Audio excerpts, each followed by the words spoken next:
Sophie Burdet, bonjour. Bonjour. Vous êtes psychologue et avec des amis, des collègues, vous avez mis en ligne une plateforme pour venir en soutien aux gens qui restent à la maison, qui peuvent parfois déprimer un peu, qui ont quelques angoisses. Expliquez-nous. Oui, alors tout à fait. On a eu cette idée en fait avec des collègues, des amis psychologues qui font partie en fait du regroupement des psy solidaires. On s'est posé la question de qu'est-ce qu'il y avait qui était en place pour aider ces personnes qui peuvent être plus fragiles dans ces moments-là. Ça peut être tout le monde ou des personnes qui auraient des troubles anxieux, etc., puis qui n'ont pas forcément la possibilité de se rendre chez leur psy ou chez un professionnel. Et puis, on s'est posé la question de qu'est-ce qu'il y avait qui était déjà créé, à part la main tendue, qui était un peu l'organisme qu'on connaissait et qui devait être certainement très surchargé. Et du coup, on a commencé à avoir cette idée de faire quelque chose pour se rendre utile. Et puis après, c'est l'idée de Florine Houry de faire une sorte de chat avec la visioconférence et la possibilité d'appeler en fait sur le site de son cabinet. Et du coup, en fait, c'est parti de là. Donc concrètement, comment ça se passe? On se rend sur le site internet et là, il y a un chat, une petite page qui se met en ligne avec laquelle on peut communiquer avec vous. Exactement. En fait, vous vous connectez automatiquement. En fait, le chat va vous générer un pseudo parce que c'est anonyme. Et puis, vous allez avoir une petite ribambelle sur le côté droite du site où vous avez à chaque fois des prénoms. Donc, nos pseudos à nous, c'est toujours Psy Sophie ou Psy Aurélie. Et puis, vous pouvez choisir le psy que vous voulez, mais généralement, ça vous le donne directement. Enfin, ça va vous ouvrir une fenêtre avec comment puis-je vous aider. On a quand même une sorte de petit message automatique. Et puis voilà, à ce moment-là, vous pouvez commencer à dialoguer en fait avec un professionnel. Sans rentrer dans la confidence des gens avec qui vous avez pu contacter, qu'est-ce que les gens finalement recherchent ou quel est leur besoin finalement? Alors là, au tout début, on a eu beaucoup de personnes qui sont anxieuses. Vraiment, la thématique de l'anxiété ressort beaucoup, que ce soit par rapport aux personnes à risque, qui ont aussi quand même, là, il y a la peur de mourir en fait qui est ressortie, parce qu'ils sont enfermés chez eux, qu'ils ont des problèmes, par exemple pulmonaires, et puis qui ont vraiment peur en fait de ne pas réussir à survivre en fait à ce virus. Et sinon, je dirais que c'est l'isolement qui ressort aussi beaucoup.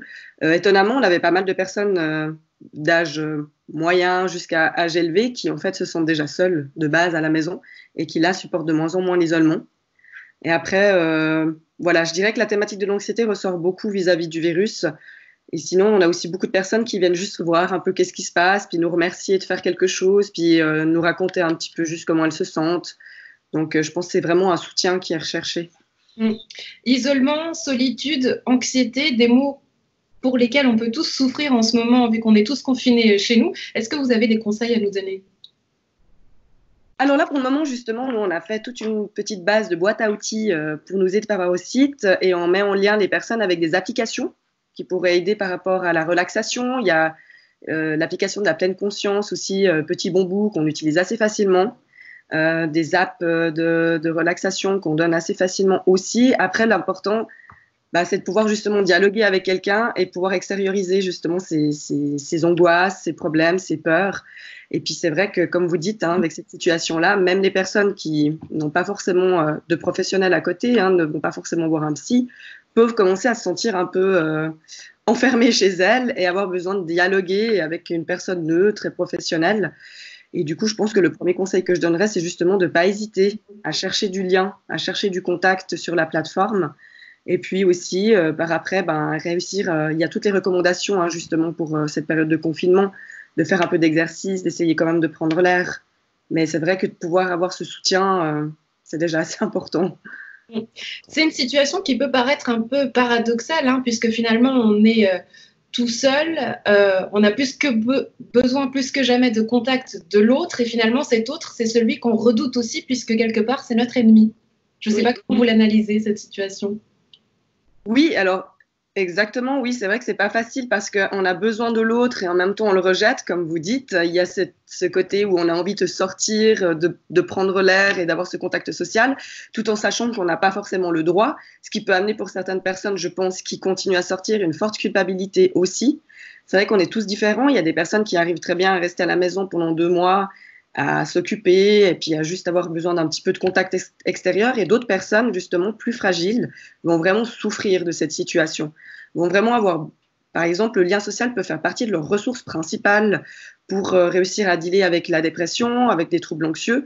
Et là, maintenant, c'est ces personnes-là, je pense, qui sont le plus en souffrance.